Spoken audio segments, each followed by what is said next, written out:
conversation. 18 years ago, we were attacked out of a clear blue sky, literally and figuratively both. And since then, the challenges facing the United States and our allies have only grown in complexity. China has not moderated. Russia has not reset its relations with us. More than ever, we need to integrate all tools, all instrumentalities, all weapons of American power. This mission must be accomplished if we are to adequately defend our security, our interests, and our values at home and abroad. FDD, as you may know, has launched 3 centers on American power, expanding the work we've done in the past, providing research, analysis, and creative policy ideas on current and emerging threats. We share these ideas with policymakers from both parties, administrations, Congress, the media, and the wider national security community. FDD centers focus on military and political power, on cyber power, and on economic power. All are, I believe, doing cutting-edge research and analysis. These centers are led and staffed by thought leaders of varying backgrounds, including academic, military, intelligence, government, law, and finance. We are immensely proud to have them as colleagues. You will hear today from the chairs of our 3 centers, all of whom have served our country by providing critical analyses at the most senior levels. Lieutenant General H.R. McMaster, chair of our Center on Military and Political Power. He previously served, as of course you all know, as National Security Advisor to President Trump. Dr. Samantha Ravitch, chair of our Center on Cyber and Technology Innovation. She is currently vice chair of the President's Intelligence Advisory Board and previously served as Deputy National Security Advisor to Vice President Cheney. The Honorable Juan Zarate, chair of our Center on Economic and Financial Power. He previously served as the Deputy Assistant to the President and Deputy National Security Advisor for combating terrorism. America's adversaries are determined to reshape the world order and to diminish and displace the United States in any ways that they can. These nations and non-state actors may employ hybrid and gray zone tactics. They may operate against the United States and our allies in new domains such as space and cyberspace, and they use new forms of economic and information warfare and lawfare. In some cases, our adversaries wage their campaigns using sophisticated asymmetrical capabilities below the threshold of war as the United States has traditionally defined it. They believe that operating this way will enable them to achieve incremental but, over time, substantial progress without eliciting a consequential response from the United States. Our leaders have too often failed to compete effectively by integrating all elements of American power into a holistic, comprehensive, and forward-thinking strategy. America has powerful tools, powerful weapons, but they must be employed better than they have been to date if we are to defeat the threats and overcome the challenges posed to our national security and prosperity, if we are to deter our enemies and defeat those who we cannot deter. Today's program is one of many we host throughout the year. For more information on all our work and our areas of focus, we encourage you to visit our website. That's fdd.org. As many of you know, FDD is a nonpartisan policy institute. We take no foreign government or foreign corporate funding, don't ever intend to. We're glad to be joined today by a distinguished audience of diplomats and representatives from Congress, the State Department, Pentagon, active duty military personnel, experts from the policy community, and quite a few members of the media. By way of housekeeping, I should note that today's event is being live streamed and broadcast on C-SPAN. I encourage guests here and online to join in on the conversation. On Twitter, just use @FDD. So thank you all for being here in person or watching on C-SPAN or watching online. And if you're in this audience, then you're not just anyone. You're participating in, and in many cases, helping drive critical policy debates in what remains a free and open society. I'm going to start the questioning off, get a few issues on the table, and then we'll turn to you, not least to the serious journalists who are with us today. Let me begin by talking about America's instruments of power. 2 years ago, a national security strategy, one that you oversaw, stated that the United States was to compete with all tools of national power. I think it's fair to say that over the last decade, the U.S. has learned to use sanctions in a more muscular and targeted way, and FDD has played a role in that, and Juan, you played a role in that. The U.S. also has utilized cyber capabilities to achieve ends that might previously have required economic pressure or military might. Samantha, you've certainly played a role in that. The U.S. has built bilateral and multilateral alliances to increase pressure on our adversaries, and the U.S. military has been forward-thinking to ensure we outpace our enemies, though I don't think it's consistently had the resources to achieve that mission. Let me just start with that, HR. Am I painting too rosy a picture? Am I painting, is there a more dismal picture? How have we been doing over the last few years on this? Well, Cliff, I think what you raised is the essence of strategic competence and is foundational to our ability to compete effectively against the adversaries that you've mentioned. The great power competition is back with revisionist powers of China and Russia. We have the threat from non-state actors, jihadist terrorist organizations who want to kill our children and who are the enemies of all civilized people, hostile states such as Iran, and you've seen obviously what they've done over the last several months, not only to attack really broadly against the West, against our partners in the region, but also to keep burning the fires of this sectarian civil war that is also allowing groups like ISIS, Al-Qaeda, other related groups to continue to portray themselves as patrons and protectors of Sunni Arab populations in particular. And so we have to be able to integrate all elements of national power to compete effectively with powers and hostile states and non-state actors. And I would say that we're doing better, but what you've seen, I think, in recent weeks, months, days, is I think an underappreciation for the degree to which all elements of national power have to be combined to achieve sustainable, really political outcomes that are consistent with our vital interests. So, for example, when we talk about the operations that our military is conducting, they're not operations as ends in and of themselves. They're part of a much larger effort to ensure the security and prosperity of the American people, and to do that by competing effectively against very determined and often, as we see across the greater Middle East, very brutal enemies.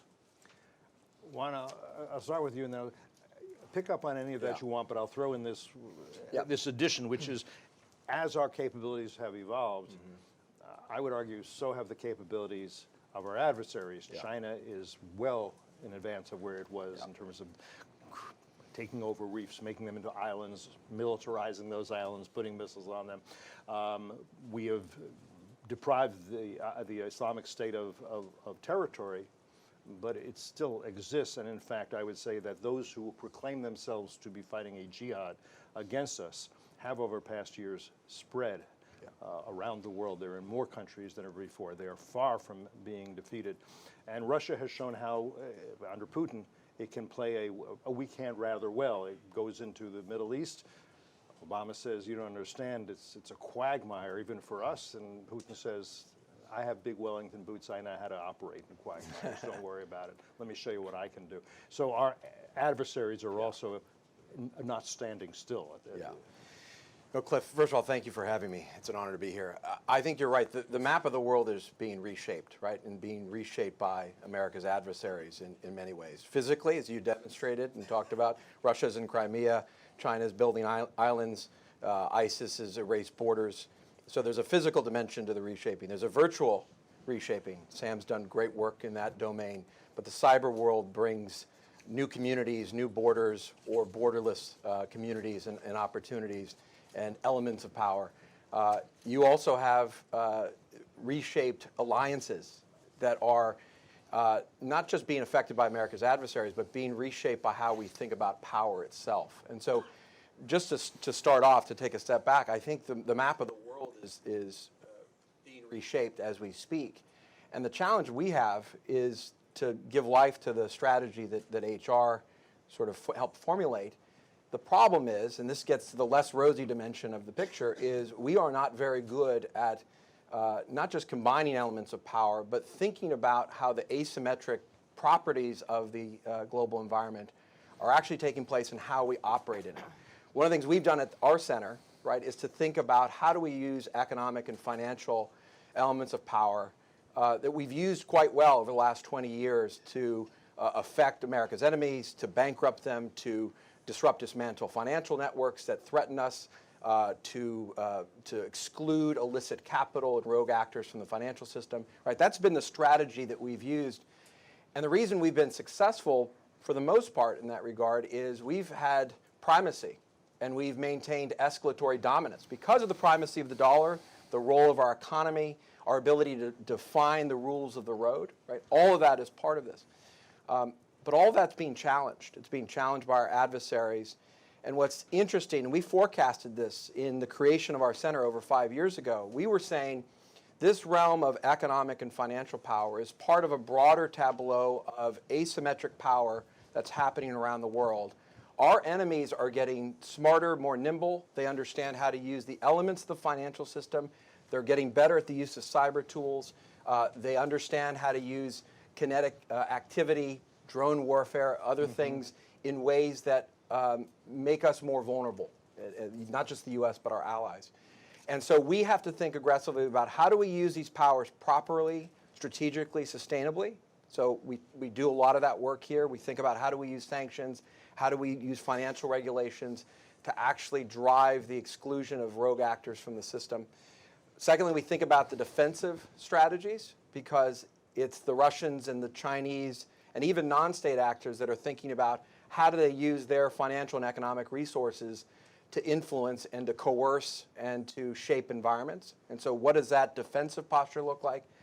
And finally, one part of the strategy that hasn't been fully articulated yet is how do we use positive economic power and influence as a complement to what we're trying to do both defensively and offensively to reshape the environment. This has come up plainly when we talk about the competition with China in the One Belt, One Road context. How are we investing strategically? How are we promoting the kind of good behavior and alliances, both state and non-state, that we want to see? And so how we think about the use of our economic power, financial power, that of our allies, becomes a key part of it. And I still think we have not figured out as a country, how do we stitch this together so that we can compete in an environment where our state adversaries are operating in this asymmetric domain. They're very much willing to ally with non-state actors and networks, the Russians with organized criminal networks, the Chinese using cyber activists and hackers, the Iranians using all forms of proxies to attack not only our interests but our allies' interests. We have yet to figure out how do we deal aggressively in an asymmetric environment where, in many cases, we have predominant power, and we just don't know quite how to use it.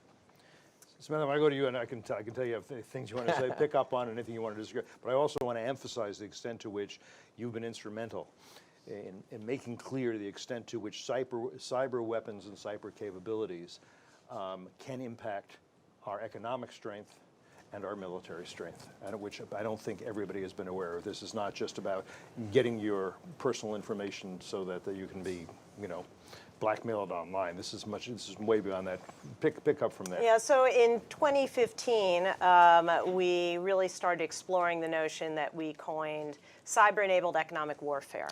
Right? And that is the use by adversaries using cyber means to undermine key elements of our economy and our economic strength in order to weaken us strategically, weaken our military, weaken our ability to finance our military, weakening our innovation base to weaken our military and weaken our ability to project power strategically, because we were concerned that these episodes of cyber attacks that we saw, whether it was Iran against the banking industry in 2012, what North Korea did against a U.S. company, Sony Industries, and what they've been doing in South Korea for many, many years, what China and what Russia have been doing, were seen as episodic. Right? They were seen individually as acts of aggression, but they weren't being taken as these are parts of a campaign plan in large extent, as I said, to weaken our greatest source of power, which is our private sector. Right? We are only the #1 military in the world because we are the #1 economy in the world. Our innovation base is what drives our position in this world. So we had been focusing on it, writing about it, understanding what the adversary, and very, very different, how the adversary understands cyber-enabled economic warfare from a lens in Beijing, in Moscow, in Tehran, in Pyongyang, great reports that you can get online. And we were really heartened when this notion of cyber-enabled economic warfare, and called as such, was called out specifically in the 2017 National Security Strategy. It was really the first time ever that our country at the highest level understood that type of intersection of our economy and our vulnerabilities to our economy, and how that leads to vulnerabilities in the strategic sense. So here at FDD, in the Center for Cyber and Technology Innovation, we do two things. The first is we focus on the adversary's campaign plan, what they're going after, how they're going after it, why they want to undermine certain parts of our economy and maybe not others, looking at what they're doing in allied nations. So that is the first part, kind of ringing the bell up on the Hill, ringing the bell in the executive branch, in DOD, in the Department of Energy, because grid resiliency and reliability is obviously critical for all of this, as well in the corporate sector. Right? It's easy for our corporate citizens to kind of hide as to, well, we're all being hit, or, well, it doesn't, what are we supposed to do about it? So we really kind of open their eyes to that. But the second is, we're living, I want to say, frighteningly, in maybe a pre-9/11 mindset, except where I look at it from, it is these cyber vulnerabilities. And so on the other part of the center, we look about how can we harden our defenses? Because as we get out there more, and Juan, as well as anybody understands, our use of sanctions, our use of Treasury's war, good call out, right? Thank you. Juan's you should all get it. And you should know the last chapter of Treasury's war, Juan predicted the kind of competition that he alluded to as well. So this is a powerful tool, but, not to say people in glass houses shouldn't throw stones, but we do need to harden our castle walls, because we are out there, and when a country like Iran, or even North Korea, China, Russia, looks at how they can undermine us, the cyber-enabled economic warfare, getting into our supply chains, which hopefully I'll have a moment to talk about in a little bit, is key to their strategy. So at our other part of our center, we focus on what are some ways to harden the castle walls. We partnered with Microsoft on a supply chain defense project for the Pentagon. Real ways that can be piloted to make us stronger. When we talk about peace through strength, everybody sort of nods their head, but I don't know that we think through what that means. And essentially it means there's one guy in the bar you just don't mess with. He's just too tough. And we could be that guy. I'm not sure we are. If you think about it, Iran's rulers mine ships, down a U.S. drone in international airspace, attack energy facilities in Saudi Arabia that are key to the economy. I'm not sure we've deterred further escalation. I'm not sure they don't think they can push that envelope further. You may disagree, and I welcome that. China has for years been stealing us blind. Hundreds of millions of dollars of intellectual property, including military secrets, building their defenses on that basis. And what have we done? And again, we're at the point where the NBA dare not even insult them, right? Russia has hacked our electric grid, attempted to undermine us in various ways. I think Putin is, if anything, emboldened. North Korea has been escalating its military tests. Yes, it may be that the president tried to use positive economic incentives with Kim Jong-un. I think Kim Jong-un does not believe that fire and fury awaits him if he doesn't compromise. And I think without that, the idea of having a nice resort on the Sea of Japan, that's not going to do the trick. So what does this say, and I'll start with you on this again, HR, about our assumptions about American power? Do we not have the tools, or are we not using them properly? How do we make clear, how do we invigorate deterrence so that we can deter most of our enemies and don't need to defeat most of our enemies? I guess that's my question. Okay, well, I think that we have improved just based on the recognition that we do need to compete more effectively. And I'm sitting next to two of the people who really pioneered in really making us more effective in new arenas of competition. Juan really started our counter-threat finance efforts as part of the post-9/11 effort to defeat terrorist organizations who would attack our country. Samantha has opened everybody's eyes to this new domain of competition in cyberspace and the use of disruptive technologies to go after us in new ways, to attack our national security innovation base, for example, in ways that we thought previously were sort of invulnerable or really not that important. So I think that we are getting better, but I think what we have to recognize is that we are behind.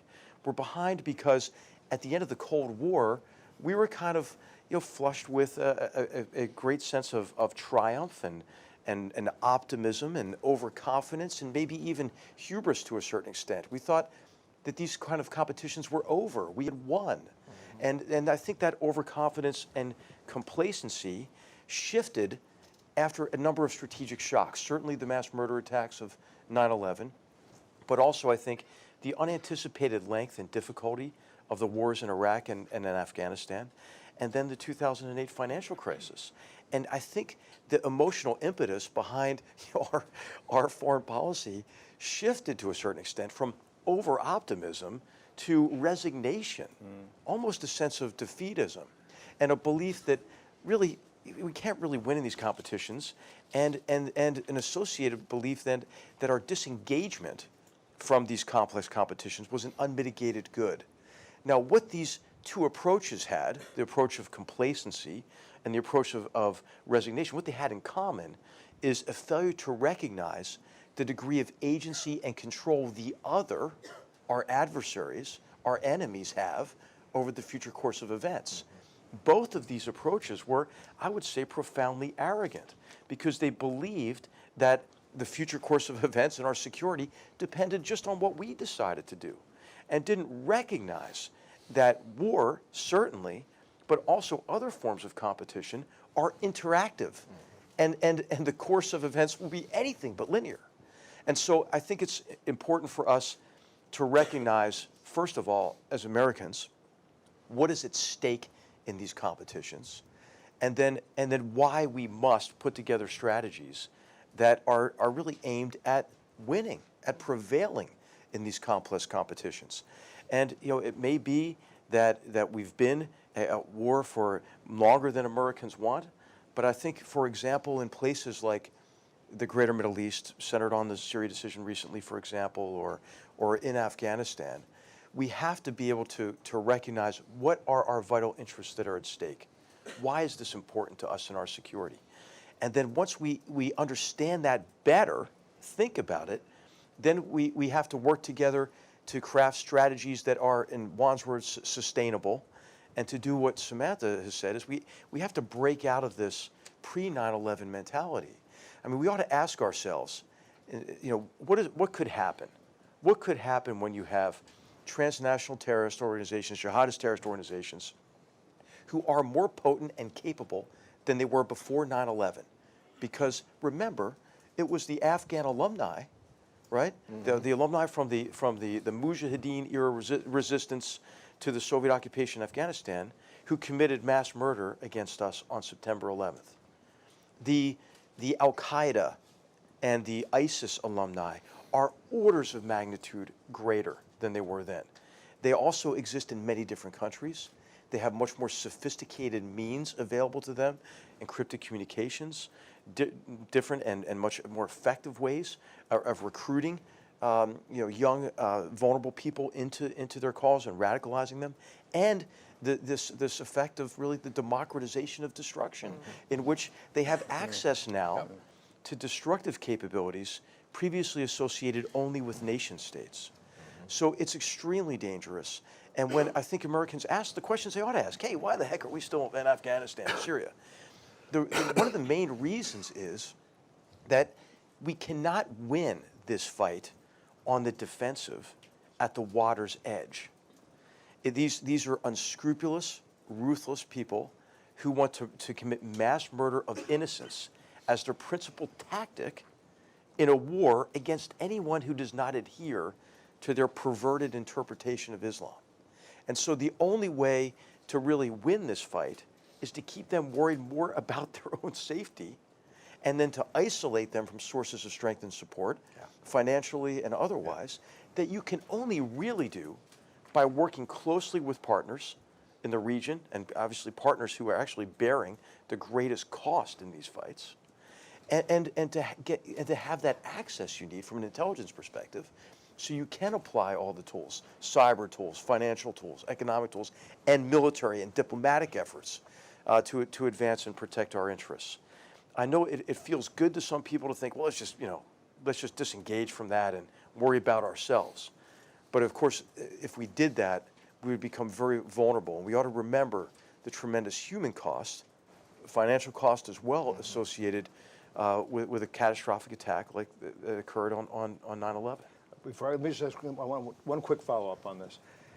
The military planning and training necessary to deter China as it builds its military capabilities, very different from what's necessary to defeat non-state actors and those who support them, such as Islamic Republic of Iran. Can we do both at once? Is the military capable? Because we get very different training missions. Very different. We have to do both at once, right? Because we don't get to pick, right? And as my friend, the historian Conrad Crane often says, he says, there are two ways to fight the United States, right? Asymmetrically and stupid. And you hope that your enemy picks stupid, but they're unlikely to do so.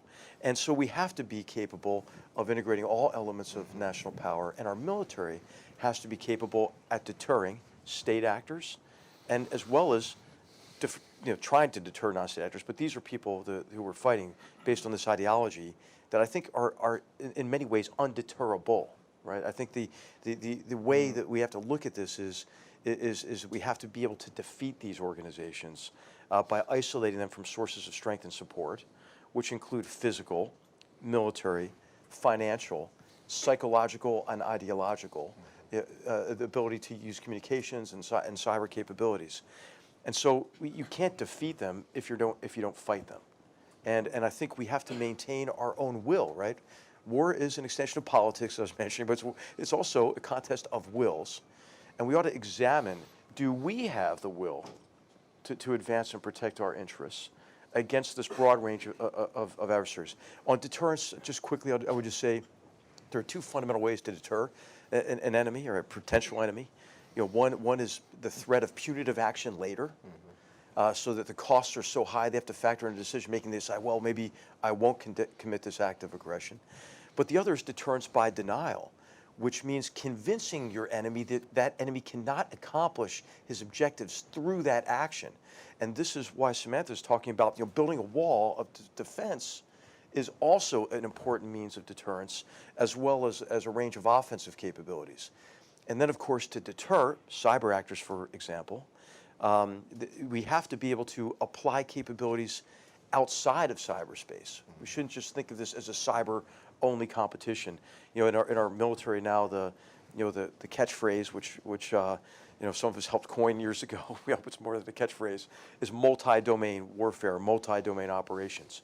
And in its essence, we've always had to do this, right? It's the ability to project power and influence across multiple domains, for the military, land, maritime, aerospace, but also cyberspace, economic and financial space. And I think that's how we ought to think about how we integrate our efforts to really to deter and, if necessary, defeat our adversaries. Samantha, you wanted to do. Yeah, HR, and you mentioned deterrence by punishment and deterrence by denial.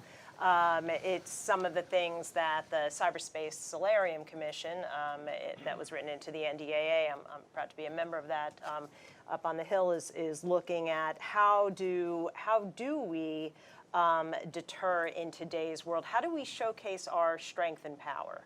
Right, in a world where China steals our technology and then fields hypersonic, in a way that we can't even, get ahead of what they're doing. How do we showcase our ability to project power, our will to do so, the strength of our resiliency in a world where, a grid can be brought down. It's not the world of above-ground nuclear tests anymore, where everyone saw, wow, this is their capability, and if they had to, the Americans are going to use this, right? Today, I think, is the 244th birthday of the Navy, showcasing Happy birthday. Happy birthday, Navy. Showcasing an aircraft carrier was a sure sign of strength, and I would put out there it still is, but. How do we showcase our cyber strength, our willingness, to deter by punishment, and to showcase our resiliency? One of the things also at the center that we've been working on, I think it's kind of a groundbreaking idea we've put together, is continuity of the economy. Back in the Cold War, we had continuity of operations and continuity of government. In the event that there was an attack by the Soviets, that the Soviets actually knew we could get back up and running or never be brought down in the first place, and they would suffer the consequences. But as we talk about attacks on an economy, think about what would happen if there was a large-scale cyber attack against lots of different parts of our economy all at once, a grid, banks, healthcare system. How would we showcase in advance to the adversary, we're not going to be down for the count, and the next day you're going to feel our wrath, right? That is the ability to have the adversary understand our capabilities in a very clear and present way, as well as our will, is something we have to grapple with in today's world. Cliff, if I can just feed off of the brilliant comments here from both HR and Sam, I think we've discounted heavily the reality that the cornerstone of power is the perception of power, right? And we can't be in all places at all times. We can't take maximalist action against all enemies. We don't want to. We can't. There are only some demands and certain demands we can make of our allies. So there are limits to what you can actually do in pre-conflict and in conflict, however you define that. So I think we have not tended to this idea that the perception of power is the essence, not just of deterrence, but of power itself.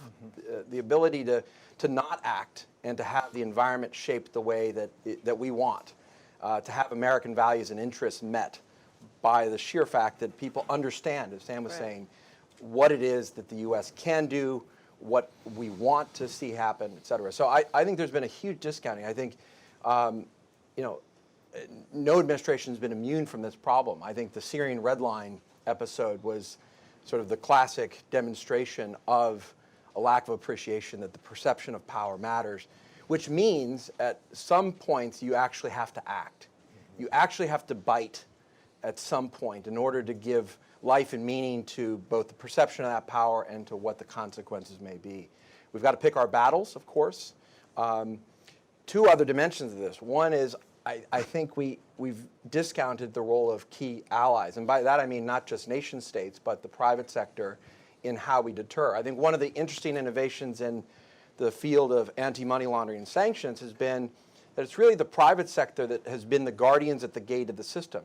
Which is to say, part of the strategy has been to say, look, the financial community has a responsibility to understand and manage its risk around terrorism, around proliferation finance, even now with the Global Magnitsky Act and executive order around human rights and corruption, right? These are not just the targets of sanctions. These are actual risks that the private sector has to manage and think about. Now, shipping companies have to worry about the oil-to-oil transfers and sanctions evasion in the North Korean, Venezuelan, Iranian sanctions context. So we have not done a good enough job of thinking about how does deterrence play out when we're enlisting other actors in the global environment and creating the antibodies in the system that get the results that the United States wants. And in the economic domain, it's largely how do you make it harder, costlier, and riskier for America's enemies to raise and move money around the world, right? That's the essence of it. The final part of it, and it goes to HR's point, is we've both been reticent and unable to deal in these various domains all at once. That is to say, our enemies have gotten very good at thinking about how they use these asymmetric tools in concert, right? So the Russians know how to use their bots. They know how to use organized criminals. They know how to use their mercenaries. They know how to use their media in ways that are all intended to influence the environment in ways that undermine U.S. interests in most cases and advance theirs. We're not good at that. We're just not good. We're stovepiped. Our authorities are not blended in a way. We have a very clear and important public-private divide, which is important to keep in mind. And we also often don't see the threats that are emerging. That's why the cyber-enabled economic warfare research and discipline that Sam's innovated is so important. Another domain, and I want to reference this as a key example, and it's one that all three of our centers, I think, touch on, is the challenge of norms. Right? I think one of the things that our adversaries, especially the nation-state adversaries, are doing are challenging the norms. What is acceptable behavior? Right? How is it that they can change the map? They can change the norms. We're seeing this in spades with China, right? Human rights abuses with the Uyghurs, massive surveillance with their technology, very difficult, interesting questions with ZTE and Huawei, their major technology companies operating globally. So some very interesting questions. And President Putin has made this a core part of his strategy. So what I find fascinating, and you'll all see this, and you'll note it whenever Russia's challenged, whether it's use of chemical weapons in Syria or interference in the U.S. elections, Putin's immediate retreat is to do three things: muddy the waters, change the framework, and he ends every conversation with "prove it," right? So what he's trying to do is change the norms around evidence and proof, and we're left on our back heels because we're caught in Western paradigmatic ways of proving things and demonstrating things and legitimating action, and it's very difficult. And they understand if they can muddy the waters, if they can change the narrative, if they can even change the rules of what proof even means, that's a form of power. We often don't think that way, and it's part of this domain, and we have to think that way. If I can add one other thing, because I think it really is important also to recognize that deterrence is going to have limits in the way that didn't exist when this was U.S. versus the Soviet Union. Right? Deterrence kind of brings to mind that we're going to stop something from happening. In cyber and in other parts of what we're talking about, it's already happening. Right? So there is this notion that what we really are talking about may be persistent engagement. We're in this fight. We're not going to deter it. Now, we may be able to deter it from escalating, but the fight is happening. The fight is on. Certainly in cyberspace, it's full on. So, the persistent engagement notion is that we have to, just like the words say, persistently engage, and I'm not talking engage sitting around a table and writing a treaty, right? The conflict is on, and so if we kind of say, well, deterrence is to stop them from doing something, they're already doing it. Can I just two-finger this? I think it's really important. But one of the things we did when we worked together in the White House was to rethink not just the sort of the nature of deterrence, but the actors that can be affected. That's right. Because if you're thinking about the threats that we face and the nature of deterrence, and one of the things we had to deal with was the potential that terrorists would get their hands on a weapon of mass destruction, right? How do you deter that, right? And to HR's point, some of these actors are undeterrable. They're going to act. They have apocalyptic views, right? So that's fine. But if you pull the lens back and you open the aperture, there's an entire supply chain and an entire enabling network that would allow that to happen, right? So it's not just the trigger puller. It's not just the bomb thrower. It's not just the soldier with an AK-47 that you have to deter, or even the Kremlin or Beijing. It's the facilitators along the business chain, the supply chain, that actually can impact what happens. And so that affected the way we thought about WMD terrorism deterrence. It led to a very different kind of declaratory policy that President Bush issued. Also, so not terrorist financing, but also the Proliferation Security Initiative. Exactly. All right, that shippers, absolutely. Scientists, bankers, deep pocket donors, right? There's an entire supply chain that would enable a terrorist group to actually develop or get their hands on a nuclear device or a radiological device, right? So it's opening the aperture to say, look, you're not just trying to deter one type of actor, it's an entire system or network that you try to impact.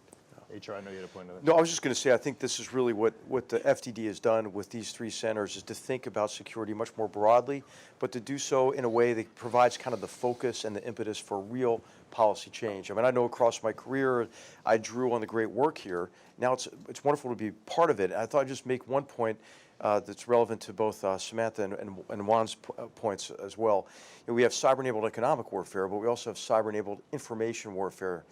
And this is how Russia in particular, but many others are operating against us in an effort to polarize America's polity and pit us against each other in a way that diminishes our confidence and our will so that we're not effective at competing against them.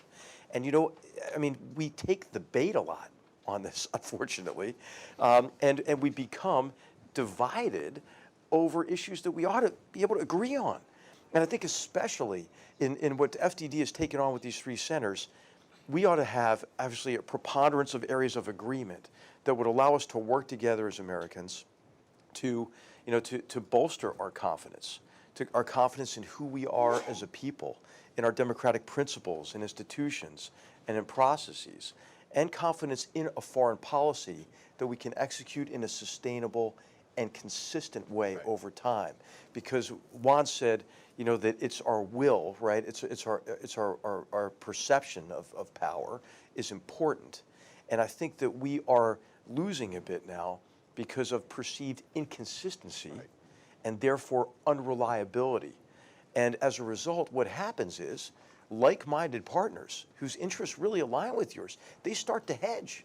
They start to say, look, can I rely on the United States? And maybe if I can't, maybe I've got to make sure I don't burn my bridge with Russia, and maybe I do need to buy some S-400s from them. And maybe I do need to give them a little bit more free rein in Syria in exchange for their promise to diminish Iranian influence there, which is a lie. You know, I mean, so you have the perception, as Juan noticed, I think it's a great example. I think there's a direct line between the unenforced red line in Syria and the annexation of Crimea, the invasion of Ukraine, and potentially even the reclamation efforts in the South China Sea. I mean, I think those are related. So how are the decisions we're making today, how are they affecting the perception, right, of American power? And in particular, I would just highlight, again, the word consistency and reliability, you know, over time, and how we're perceived by like-minded partners. I'm going to ask a question I think is important, but I ask you to be brief on this, but I do want to get it in because then I want to ask another question, and then I'll go to the audience. And the question is this.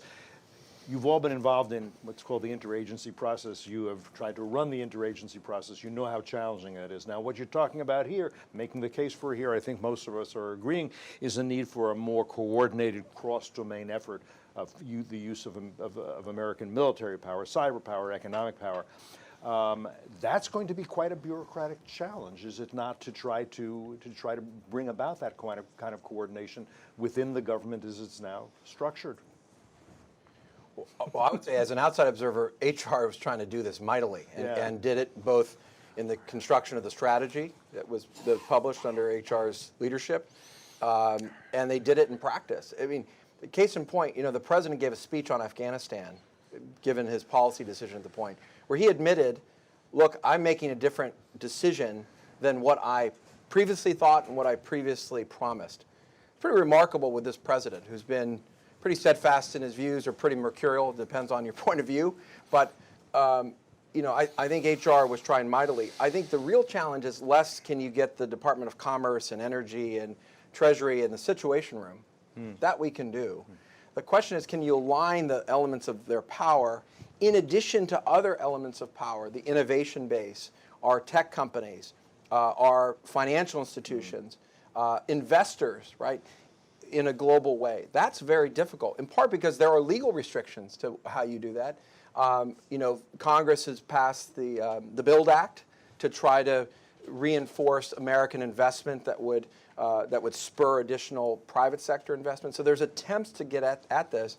I think the real challenge is less the interagency, Cliff. It's more, how do you enable and enlist the private sector at a time when there's a lot of suspicion in the post-Snowden era with the tech company, a lot of distance between the private sector and the government.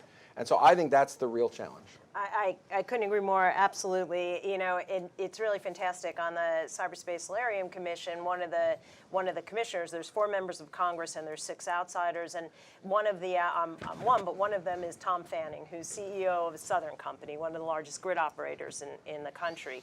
And it's fantastic having Tom on that commission because, you know, again, if you thought, 5, 10, 15, 20 years ago, if there was this type of congressional commission, it would be, people that had been in government or are in government or whatever, but the importance of having the private sector, what type of seat do they have at the table, right? I mean, they definitely have a seat at the table, but what type and where should they be is something that we're grappling with because the answers don't always reside in government right now. No, right.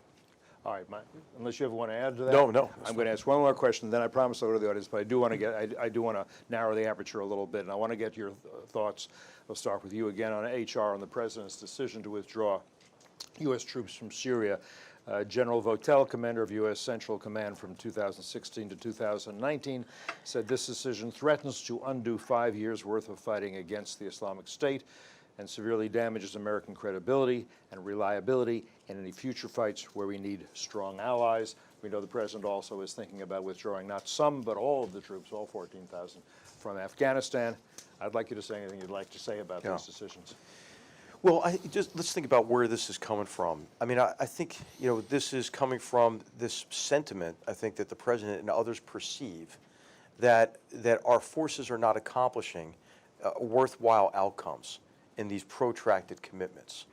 And what is missing, I think, is a more full understanding of what is at stake in Syria, what is at stake in Afghanistan, and how are the risks that our troops take and the sacrifices they make contributing to outcomes worthy of those risks and worthy of those sacrifices. I believe that the troop commitment in northeastern Syria was immensely helpful to U.S. security and U.S. interests in a number of ways. First of all, as we know, these terrorist groups just don't, after you defeat them on the physical battlefield, go away, right? They meld in, they take countermeasures, they maintain their networks, and they build their capabilities looking opportunistically for ways to continue their campaign against us, to establish another emirate as part of a caliphate later. I mean, we know that this has to be a sustained effort to defeat ISIS. In the case of northeastern Syria as well, our forces there served as a useful means of preventing what we see now, which is a Turkish-Kurdish civil war that has profound political as well as humanitarian consequences in the region.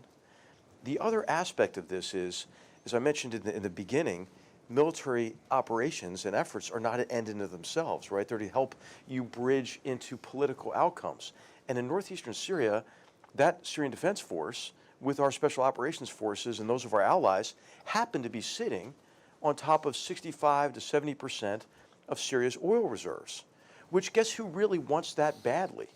Vladimir Putin and the Assad regime, which is why he had Russian mercenaries attack our forces in April of 2018, resulting in the death of about 300 Russian mercenaries. And so, if once you cede control there, you cede influence over what does a post-Civil War Syria look like? Does it keep a murderer in power who has created a humanitarian and political catastrophe in the greater Middle East and has enabled Iran in their effort to perpetuate a sectarian civil war, create a bridge to Israel and place a proxy army on the border of Israel? I mean, how can that be good? And then does it guarantee Russia's interest in a post-Civil War Syria? So what's unfortunate, I think, about the decision is I think a lot of people who may have been talking to the President himself, may not have focused maybe on the importance of that force in connection with defeating a terrorist organization, but also having the influence necessary to ultimately help end this catastrophe across the greater Middle East, associated with this broader sectarian civil war as it's playing out to still a certain extent in Iraq. And so I think what we have in the Middle East now is a potential maybe for four or so simultaneous crises, right? We see one happening now, which is a Kurdish-Turkish conflict. Another could be an intensification of the Syrian civil war. We saw how the United States and others exerted influence around Idlib, so there wouldn't be another Aleppo that would happen. But whenever you think, hey, it couldn't get worse in the Middle East, guess what? You know, it really could. So there could be an intensification there, and a destabilization of Iraq, and who knows how that would play? What are the Saudis going to do? And how does Iran see these protests, and what more will they do as they've been trying to really affect state capture in Iraq? And you have the continued effort on the part of the Iranians to seed their network of proxies with more and more lethal and capable weapons that are aimed at who, really, principally? Israel, right? And so I think Israel is in a relatively dangerous position. It always is, but I think maybe even more than usual. And then, of course, you have Iran, who has been engaged in a proxy war against us since 1979. Samantha made the great point. We have to stop looking at each of these events, the cyber events you mentioned, as discrete events, right? Look at what everything Iran is doing now. There's a precedent for, right? They've committed mass murder against us in our facilities, in French facilities, in 1983, in Lebanon, in Khobar Towers in '96. You know, the attack on the Saudi Arabian oil infrastructure. Hey, that looks a little bit like Operation Hajj in 1988, I think it was, with new capabilities. Mm-hmm. You know, they've mined the Bab el-Mandeb and the Gulf before. They've used ship-to-shore missiles. They've been firing missiles into now UAE and Saudi Arabia.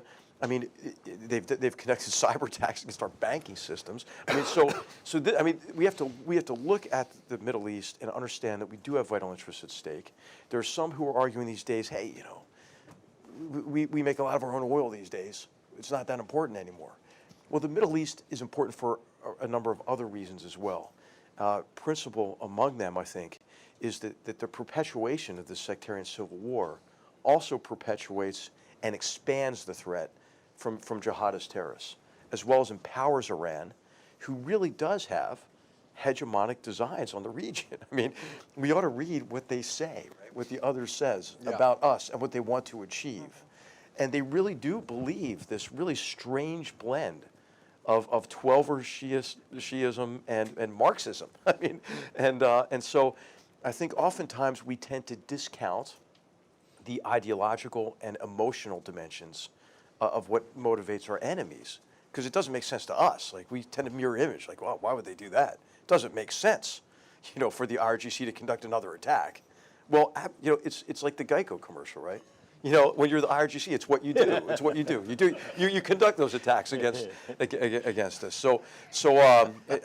But I think that there are these four potential, really crises that could happen near simultaneously in the Middle East, and I think our troops here in the Northeast at least, you know, was helping against two of those. Do you want to add anything to that? Can I just want to foot stomp everything HR said. Just three quick thoughts, and I promise, Cliff, I'll be quick. That's it. First is, even if you agree with the decision we shouldn't be there, we should get the troops out, you've got to use our leverage to get other things, right? You know, the president's a deal maker. Use our withdrawal to get other things that we may need. And so, you know, my mom's Cuban, my sister's here, I'm very proud to have her here. She would often say, no es el qué, es el cómo. It's not the what, it's the how. So even if you think we shouldn't be there, we shouldn't be in the middle of this mess, you know, get something out of it. Don't make it so transactional that you lose the strategic impact of even the withdrawal, right? That's what I'm saying. Two, it does send the signals around the world, and to HR's point, everything we do in one part of the world is watched and witnessed by everyone else, right? Adversaries, friends, you know, competitors alike.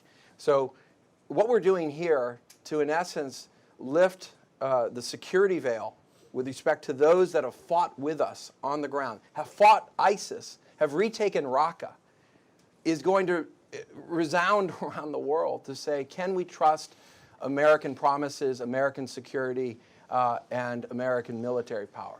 And the answer today is probably no. right? That's what people are reading into it.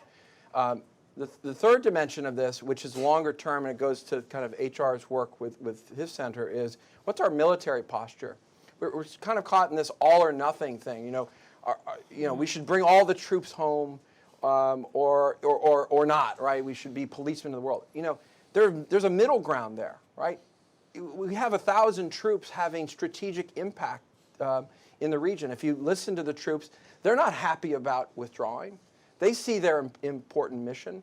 The troops in West Africa attacking ISIS and enabling our allies to actually be better to fight on their own, that's enabling, right? So we have to rethink how we even conceive of our military posture to do what HR said, which is to enable our friends and allies and other elements of power so that we can shape environments, not be absent from them. Okay, let's go to questions. Please identify yourselves. Brad, go ahead. I know who you are, but identify yourself for everyone else here. Great. Thank you, Cliff. Thanks to all of you for really important insights. I'm Brad Bowman with FDD's Center on Military and Political Power. General McMaster, sir, thank you for your leadership of CNPP. As you know, Turkey acquired the S-400 air defense system from Russia. The administration has moved to remove Turkey from the F-35 program. Sir, I'm interested in your thoughts, whether you believe it's time, particularly at this moment, to impose CAATSA sanctions on Turkey for its acquisition of the S-400. Well, thanks, Brad. And I'll ask for colleagues here to comment about this as well. I think it's inevitable. It has to happen, right? It's a matter of the legislation, CAATSA legislation. I know for sure that Turkish leaders knew what the consequences would be of acquiring this system. It is incompatible to bring essentially a Russian Trojan horse into a NATO country in a way that could compromise some of our differential advantages in technologies, stealth technologies in particular. And so I just think it's inevitable that it's going to have to happen. Now, it's regrettable, just as Turkey's actions today are regrettable. What I think we have to try to understand is what's happening with Turkey. I think what's happening with Turkey is maybe the greatest geostrategic or geopolitical shift that's happened in the post-Cold War period, and sadly it's against us, right? And I think that Turkey, at least under the ideology of the AKP, President Erdogan's party, wants to see itself as shifted away from Europe and being more in the middle and more Eastern leaning, so it can play situations to its advantage as it defines its own interests. What's tragic about it is in my previous job, I worked with colleagues in Turkey to map our interests and to show where our interests aligned and where they diverged. And you know what? They aligned like 95% of the time.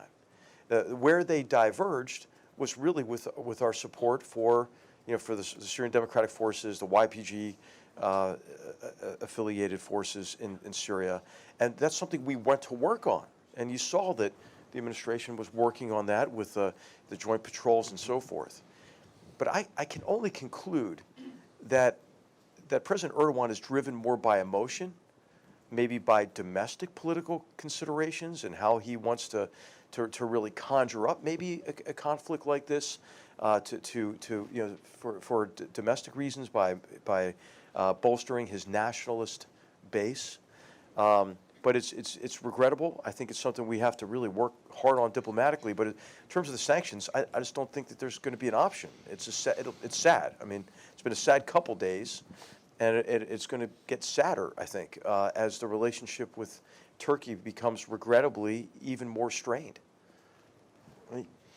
Joe, you go ahead and identify those. And okay, you got a mic? Go ahead. Stand up, identify yourself if you would, and ask yours. Thanks so much, General McMaster. Susan Glasser from The New Yorker.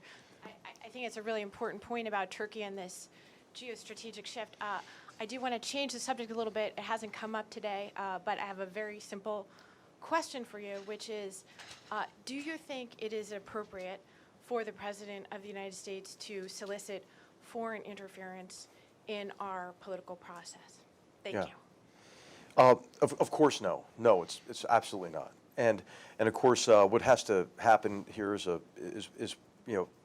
seeing our democracy play out, right? The separation of powers play out, and and for the American people through the representatives and the representatives in Congress to make a judgment as to whether or not that happened.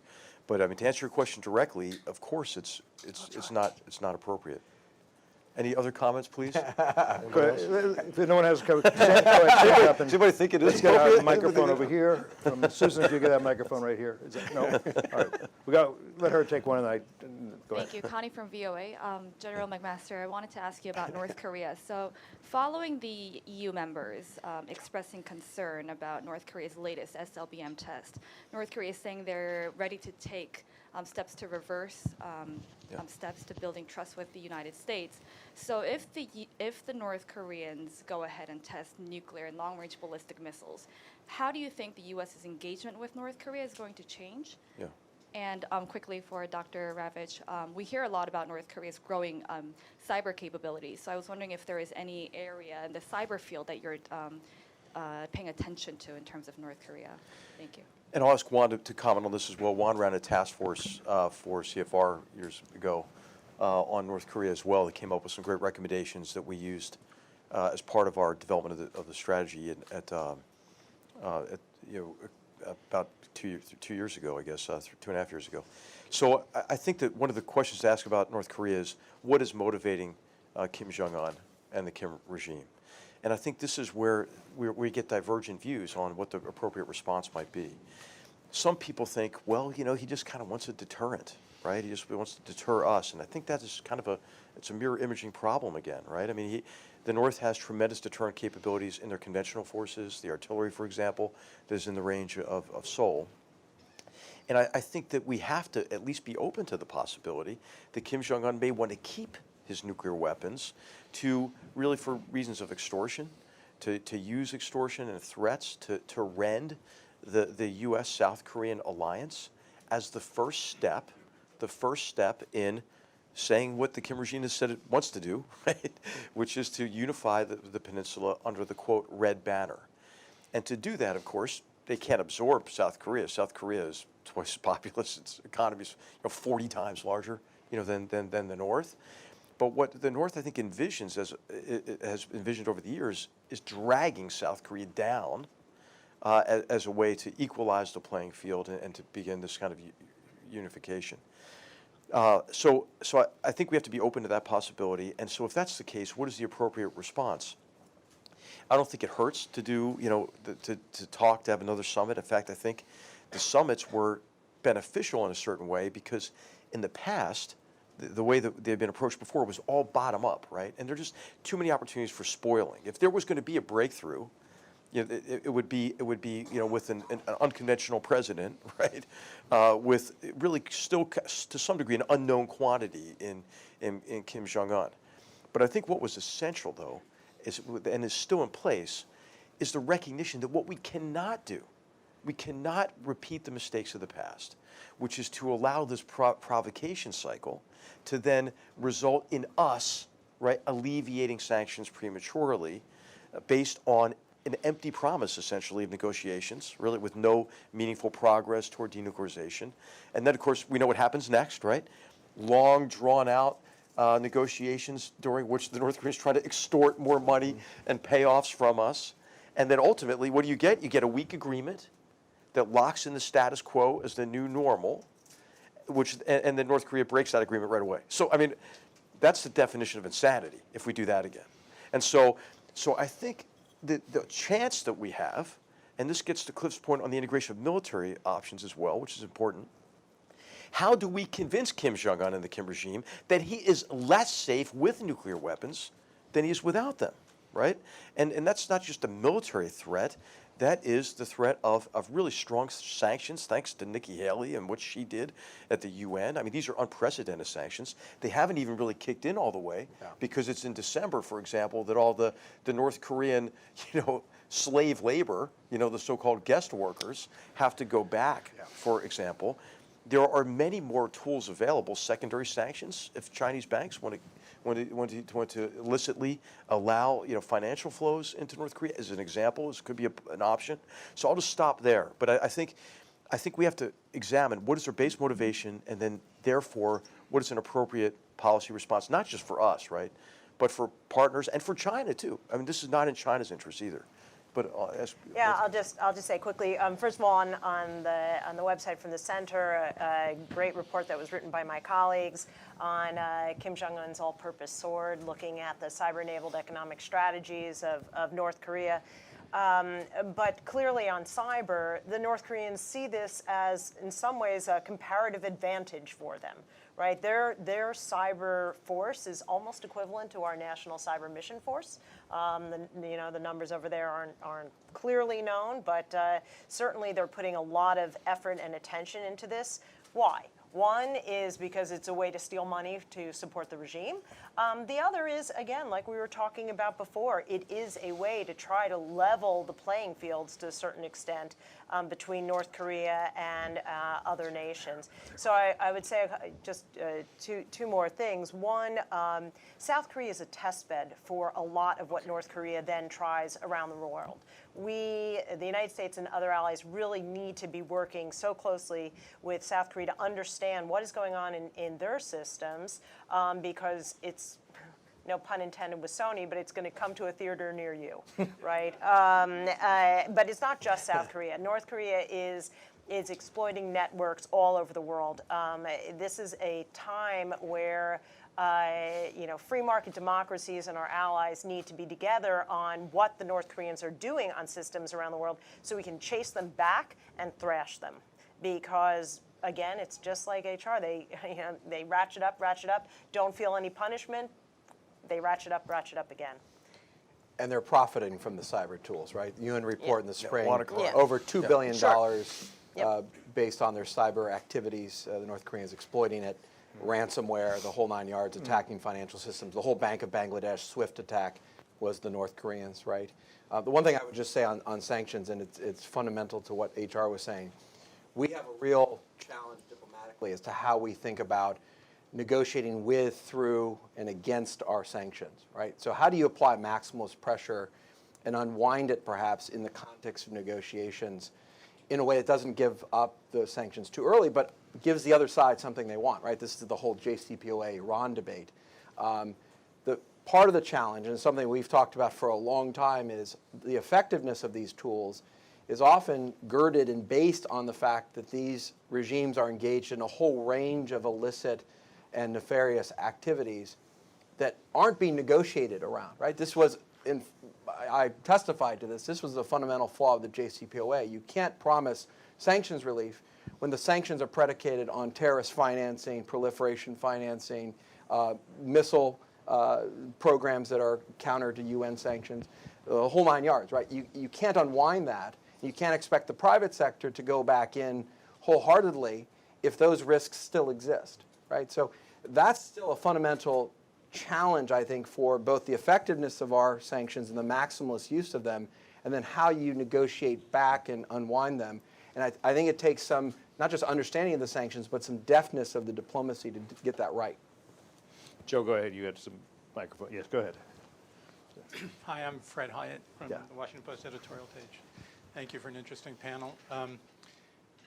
However, I found the opening remarks a little disorienting in the sense that they assume that everybody agrees with you on who the adversaries are and the importance of allies, and the problem is one of strategic competence, as you said, or what we're not able to do. And it seems to me we have a president who doesn't share your view of the importance of allies or who the adversaries are. I mean, this week's abandoning of an ally in a way that benefits Russia and Iran is just the most recent example, accepting their word over the intelligence community. And so I'm not going to go through it, but I'm curious whether you don't mention it because you think as long as the rest of the administration underneath is still trying to implement your strategy, it's not that relevant, or it's relevant but counterproductive to talk about, or it has an impact on what your goals are. Well, I just like to look at it broader than the president, okay? I think, which is unusual for the president to look to do, I guess, on occasion. But I think that what President Trump is oftentimes, I think, expressing what is a feeling that it held much more broadly than maybe not in the Beltway and those of us who are engaged in these issues at FDD and other places, but is held more broadly than President Trump. And I think what this does, and it's better for us to understand, like what he said yesterday, for example, about allies, right, that we've been taken advantage of. He's not, I don't think, as appreciative of the tremendous benefits from allies, but he's not alone in that, right? I mean, this goes back to the strain of American isolationism that resulted in the United States not joining the League of Nations at the end of World War I. It's the reason why we didn't become involved in World War II until the Imperial Japan's attack on Pearl Harbor, right? It's the reason why we've had this strain in our politics that, even in the time of Jimmy Carter, wanting to pull troops off the Korean Peninsula, for example. So I think, I think that we should not define this as just a President Trump problem. And that's why, Fred, I was trying to make the case, right, to the American people, because that's what we have to do. I don't think our leaders talk enough about what is at stake and then help Americans understand kind of the great deal that we get, right? So let's think about like two cocktail parties, man, competing cocktail parties. You got an invitation, you can go to the one with China and their allies, or the United States and our allies. I mean, which one are you going to go to? You know what I mean? I mean, look at who China's allies are. This gives us a tremendous differential advantage, right? And that's because we are bound together by common principles and common interests. And so, of course, we're going to compete with the European Union from a trade and economic perspective. And I think they're fine with that. But we ought to recognize the value of a strong Europe ideologically, politically, economically. But at the same time, right, give voice to what President Trump and others have asked is greater burden sharing, right? Which, of course, as you know, that's not a new initiative either, right? I mean, heck, Germany should do a heck of a lot more on defense. Why is Germany pursuing Nord Stream 2 in a way that is going to give Russia coercive economic power over Europe and disadvantage the Ukrainians at a critical time? I mean, but allies can have these disagreements, right? And they're not unprecedented, right? And so I think that, I think it's regrettable that maybe more Americans overall, not to speak just directly to the president, don't understand the less tangible benefits and rewards from these alliances. And that doesn't mean, there doesn't have to be tough love sometimes on this, and we ought to be really direct in our disagreements. If we look at Syria, why didn't the Europeans do more on Syria earlier? We debate about what more we should have done, but I think in terms of human cost and financial cost, pennies on the dollar to have established something like a no-fly zone, like was done at the end of the Gulf War for the Kurds, and to use not just military force but robust humanitarian assistance earlier in the region. Think of what that would have done to stem the massive flow of refugees, and then of course the effect that's had on Europe politically with the growth of nativist parties and the polarization of their polities as well. So I think I think tough love with our allies is fine, but we ought to recognize that those alliances give us tremendous advantages that are mutually beneficial. Fred, I'm happy to answer very quickly. I think the president has a hyper-personalized approach to diplomacy, not to mention other things. So sometimes it makes it hard, and to your terminology, even incoherent to sort of engage in these broader strategic questions when it's a hyper-personalized and very transactional, and even, again, some would argue, mercurial approach to decision-making. So I take your point. But I do think there are elements of what the president has done, especially with respect to China, even calling on our European allies to do more, that are important steps, right? And so, one of the approaches I think we take is to look objectively at what's happening. There's lots of things that are wrong with the approach. There are certain things that are interesting and important. And to HR's earlier point about North Korea, may take an unconventional approach to actually shatter the way that we've thought about a particular relationship. And China's always been, for foreign policy types, and especially in the sanctions world, kind of a third rail, right? Well, we're touching that third rail in many ways, right? We're designating Chinese entities. We're putting big SOEs on the entities list. We're questioning Huawei's technology and what it's doing around the world. And we're asking hard questions of the Europeans. And I agree with HR. I think one of the problems of this administration is they've ruptured relationships unnecessarily all at once, right? When we need those relationships to do lots of hard things. China is a hard question for the world. And I pose questions to European allies. How is GDPR, your privacy laws, your norms, how is that applying in the Chinese context, to Chinese technology, to Chinese institutions? Are you even asking that hard question? And lo and behold, they're often not, right? This is a transatlantic debate. China seems to be immune from what should be normalized treatment for any country or any commercial entity operating in the global environment. And so, I take your point. There's a bit of incoherency when we talk about grand strategy and these things, and the policy appears to be very mercurial and transactional.